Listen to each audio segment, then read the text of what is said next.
नमस्कार. क्षमा फूडीज झोनमध्ये आपले स्वागत. हिवाळ्याची चाहूल लागली की घराघरातील महिला डिंकाच्या, मेथ्यांच्या लाडवाच्या तयारीला लागतात. अनेक पौष्टिक गुणधर्म असलेले आणि कंबरदुखी आणि पाठदुखीमध्ये अत्यंत उपयुक्त असलेले हे डिंकाचे लाडू. बऱ्याचशा घरांमध्ये तर सकाळी सकाळी डिंकाचा लाडू खायचा असा अलिखित नियमच केला जातो. हिवाळ्यात हे लाडू का खावेत आणि याचे पौष्टिक गुणधर्म वाढवण्यासाठी काय करावे हे आपण लाडू करता करता जाणून घेणारच आहोत.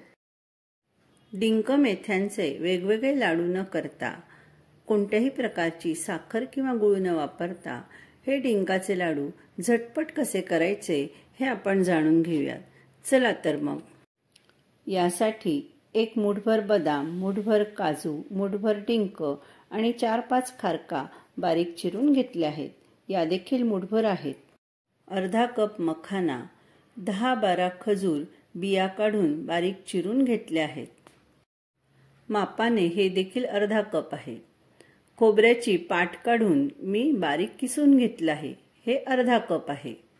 आणि अर्धा कप घरचंच गव्हाचं पीठ घेतलेलं आहे. लाडू अधिक पौष्टिक करण्यासाठी मी येथे भोपळ्याच्या बिया मुठभर, मुठभर अक्रोड, मुठभर किसमिस आणि मुठभर मनुका घेतले आहे.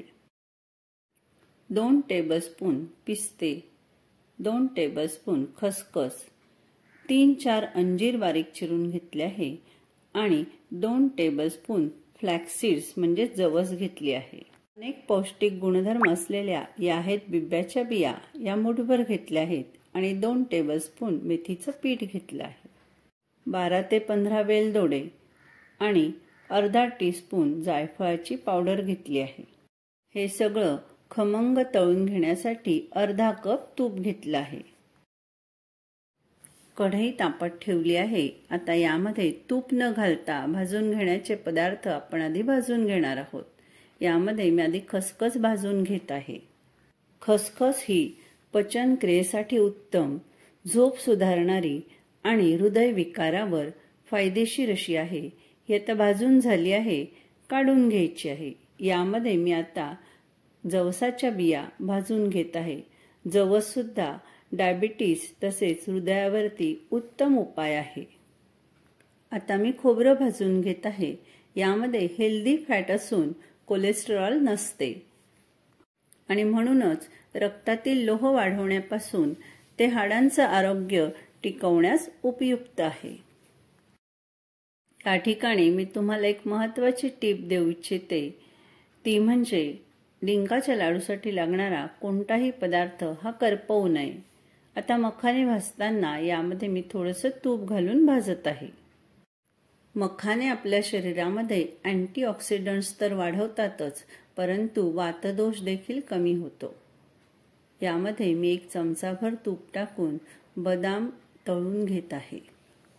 बदाम खाल्ल्याने हृदयाचं आणि मेंदूचं आरोग्य निरोगी राखलं जातं. बॅड कोलेस्ट्रॉल कमी होतं आणि स्मरणशक्ती सुधारते. आता आपण यामध्ये काजू तळून घेत आहोत. काजू स्वादिष्ट तर आहेतच, परंतु कॅल्शियम मोठ्या प्रमाणात असल्यामुळे हाडांचं आरोग्य निरोगी राखण्यास मदत होते. आता यामध्ये मी खारीक तळून घेत आहे. खारकेमध्ये अनेक पोषक गुणधर्म आहेत आणि त्यामुळेच याला वंडर फूड असं म्हटलं जातं. आपल्या आहारातील साखरेचं प्रमाण कमी करण्यासाठी देखील खारीक ही उत्तम पर्याय आहे. याऐवजी तुम्ही खारीक पावडर वापरू शकता. आता मी या ठिकाणी अक्रोड तळून घेत आहे. मेंदूचं आरोग्य उत्तम राखणारं असं हे अक्रोड, याला ब्रेन फूड असं देखील म्हटलं जातं. बिब्बा फोडल्यानंतर मिळणारी बी म्हणजेच गोडांबी मानसिक विकार, वातविकार आणि हाडांच्या आरोग्यामध्ये सुधारणा करण्यास गोडांबी ही अत्यंत फायदेशीर आहे आणि म्हणूनच हिचा देखील ड्रायफ्रूटमध्ये समावेश करण्यात आला आहे. सगळे ड्रायफ्रुट्स तुम्ही जेव्हा तळतात तेव्हा ते तळून झाल्यावर चटचट असा त्यातून आवाज येतो. याचा अर्थ ते तळून झालेत. आणि सगळेच ड्रायफ्रुट्स हे मंदाग्नीवरच तळून घ्यायचे आहेत.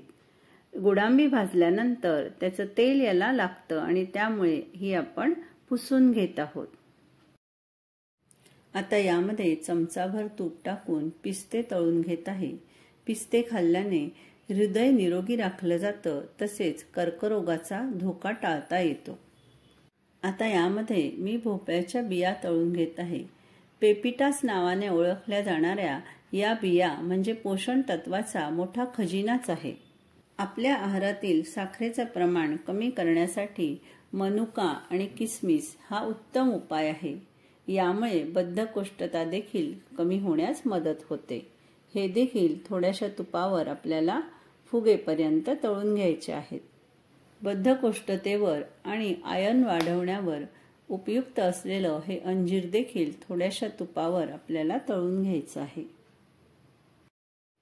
अंजीर चवीला गोडसर असल्यामुळेच शुगर फ्री लाडूमध्ये आपण हे वापरले आहे. थोड्याशा तुपावर मी खजूर तळून घेत आहे. खजूर खाल्ल्याने तब्येतीच्या अनेक तक्रारी दूर होतात. एवढंच नाही तर मेंदूला आलेली सूज आणि तणाव कमी करण्यास मदत करतं. रक्तवाढीस देखील अत्यंत उपयुक्त आहे आणि अशा अनेक पोषण तत्वांमुळेच खजूराला वंडर फूड असे म्हटले जाते. खजूर मऊ होईपर्यंत आपल्याला याप्रमाणे परतून घ्यायचं आहे. तळून घेतलेले हे सगळे ड्रायफ्रुट्स आपल्याला वेगवेगळे ठेवायचे आहेत. आता मला इथं डिंक तळून घ्यायचं आहे. डिंकाचे असे मोठे मोठे खडे असेच तळून घेतल्यास ते आतमधून कच्चे राहतात आणि म्हणून मिक्सरवर याला थोडंसं भरडा म्हणजेच रवाळ करून घ्यायचं आहे. याप्रमाणे मी डिंकाची रवाळ अशी पूड करून घेतली आहे. पावडर करू नये. 2 चमचे तूप टाकून डिंक तळून घ्यायचं आहे. ह्या डिंकाची रवाळ पूड आपल्याला थोडी थोडी करून तळून घ्यायची आहे. डिंक हा इम्युनिटी बूस्टर असल्यामुळेच गर्भवती आणि बाळंतीण स्त्रियांसाठी आपल्याकडे डिंकाचा लाडू करण्याचा प्रघात आहे. विटॅमिन्स आणि मिनरल्सने युक्त असलेला हा डिंक हाडांच्या आरोग्यासाठी तसेच कंबरदुखी आणि पाठदुखीसाठी रामबाण उपाय आहे. याप्रमाणे डिंक तळून घ्यायचा आहे. असा डिंक तळून घेतल्यावर कढईमध्ये चमचाभर तूप घालून गव्हाचं पीठ हे मंदाग्नीवर खरपूस असं भाजून घ्यायचं आहे. लाडू बांधून येण्यासाठी आपण यामध्ये हे गव्हाचं पीठ घालत असतो. याऐवजी तुम्ही शिंगाड्याचं पीठ, उडदाच्या डाळीचं पीठ किंवा नाचणीचं पीठ देखील वापरू शकता. पिठाचा खरपूस असा सुगंध आल्यानंतर हे पीठ आपल्याला काढून घ्यायचं आहे. आता कढईमध्ये उरलेलं सगळं तूप घालून आपल्याला मेथीचं पीठ भाजून घ्यायचं आहे. मेथी ही वातविकार, मधुमेह, मासिक पाळीतील पोटदुखी तसेच चेहऱ्यावरील पिंपल्स अशा अनेक विकारांमध्ये अत्यंत गुणकारी आहे. आता हे मेथीचं पीठ आपण टाकलं तर लाडू कडू होणारच आणि म्हणूनच त्याचा कडवटपणा कमी करण्यासाठी यामध्ये मी 1 छोटा चमचा भरून दूध मिश्रित साय घेतली आहे आणि हे चांगलं खरपूस भाजून घ्यायचं आहे. लालसर रंगावरती आपल्याला ही मेथी चांगली परतून घ्यायची आहे. आज आपण जे हे शुगर फ्री लाडू करत आहोत हे फ्रीज बाहेर 3 ते 4 महिने सहज टिकतात. खरपूस असं हे पीठ भाजून घ्यायचं आहे. दाखवल्याप्रमाणे प्रत्येक पदार्थ हा भाजून घ्यायचा आहे. मिक्सरच्या भांड्यामध्ये खसखस, जवस, जायफळ आणि सोलून घेतलेले वेलदोडे टाकून बारीक फिरवून घ्यायचं आहे. दाखवल्याप्रमाणे याची बारीक पूड करून घ्यावी आणि एका मोठ्या भांड्यामध्ये हे काढून घ्यावं. एक एक पदार्थ आपल्याला बारीक करून घ्यायचा आहे. आता यामध्ये मी मखाने बारीक करून घेत आहे. लाडूसाठी घेतलेल्या सगळ्या पदार्थांचा आपल्या शरीराला पुरेपूर फायदा होण्यासाठीच ते एकदम बारीक करून घ्यायचे आहे. आता मी येथे बदाम बारीक करून घेतले आहे. बदाम एकदम पटकन बारीक होत नाहीत म्हणून ते एकटेच आपण करून घेतले. आता यामध्ये आपण काजू, अक्रोड, गोडांबी टाकून बारीक करून घेत आहे. आता यामध्ये मी भोपळ्याच्या बिया आणि अक्रोड बारीक करून घेणार आहे. सगळे पदार्थ दाखवल्याप्रमाणे बारीक करून घ्यावेत.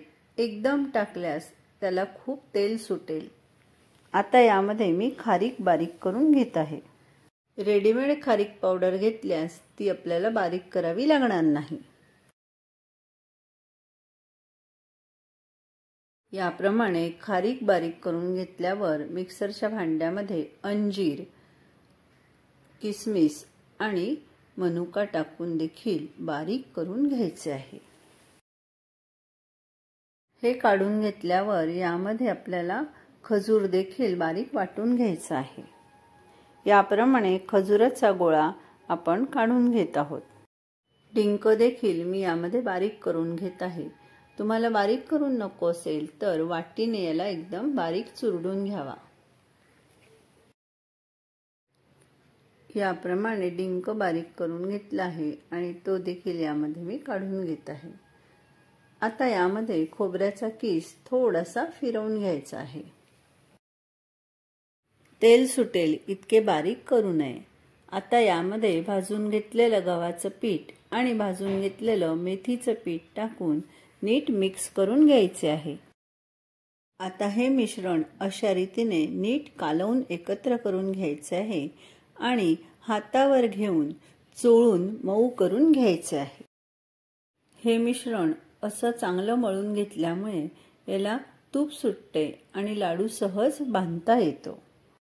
असे हे डिंक मेथ्यांचे इम्युनिटी बूस्टर आणि एनर्जेटिक लाडू हिवाळ्यामध्ये का खावेत हे तुम्हाला समजले असेलच, तर मग नक्की ही रेसिपी ट्राय करून बघा आणि कमेंट बॉक्समध्ये कमेंट करायला विसरू नका. व्हिडिओला लाईक करा आणि या शुगर फ्री डिंकाच्या लाडूची रेसिपी तुमच्या मित्रमैत्रिणींपर्यंत शेअर करायला देखील विसरू नका. जर तुम्ही अजूनपर्यंत चॅनलला सबस्क्राईब केले नसेल तर नवनवीन रेसिपी जाणून घेण्यासाठी चॅनेलला सबस्क्राईब करा आणि या नवनवीन रेसिपी सर्वात आधी तुमच्यापर्यंत पोहोचाव्या यासाठी बेल आयकॉनवर क्लिक करा. धन्यवाद.